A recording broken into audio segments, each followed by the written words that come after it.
Everybody, welcome to my Booktrek 2025 review. We're going to be reviewing annual Star Trek annual for 1979.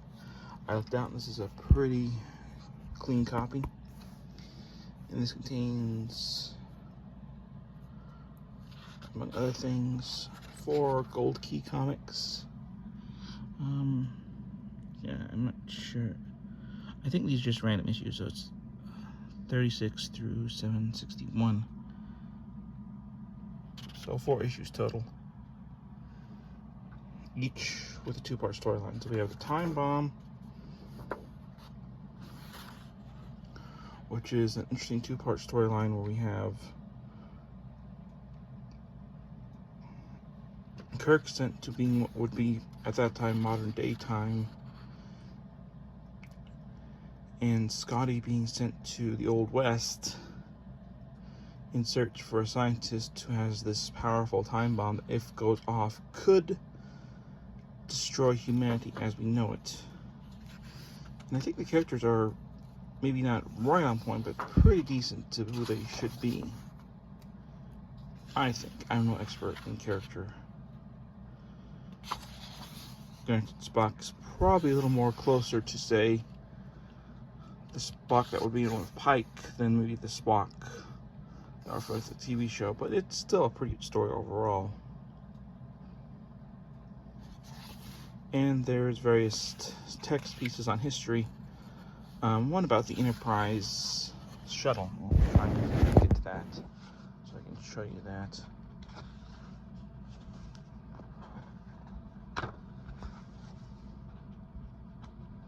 The funny thing about the story is you actually have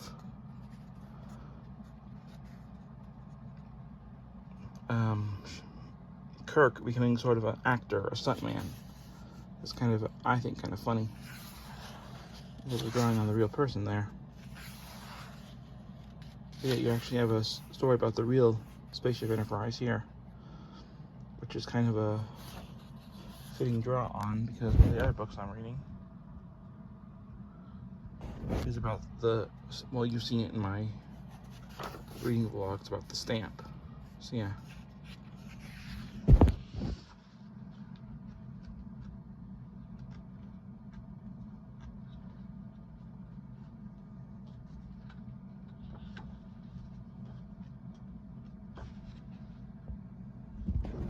I've got some more text pieces.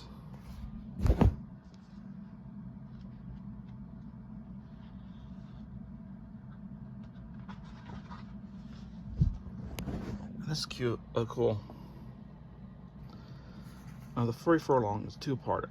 There's actually 2 stories going on in this one. But make this an interesting story. The first part is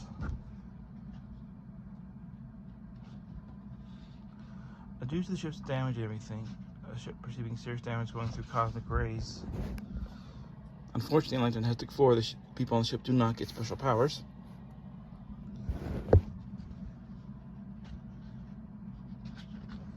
Everyone gets to spend time on Earth.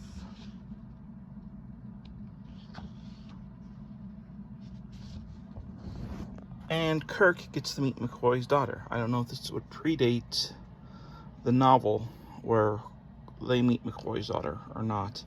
But in this world, she's an expert in pets, animals specifically, of various alien species. So we get to see that.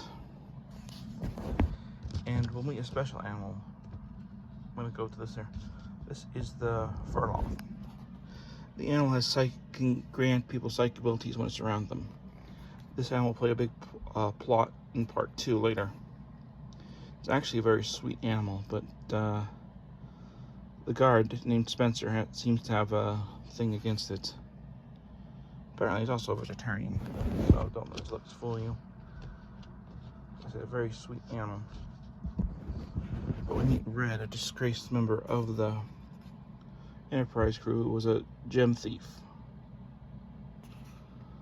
This is where the subplot comes in, a jewel thievery.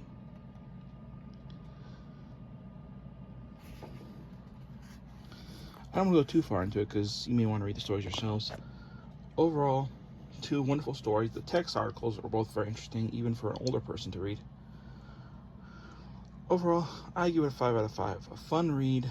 The comics were good. And like I said, me for a hardcore Star Trek fan, you may know some stuff about the characterization.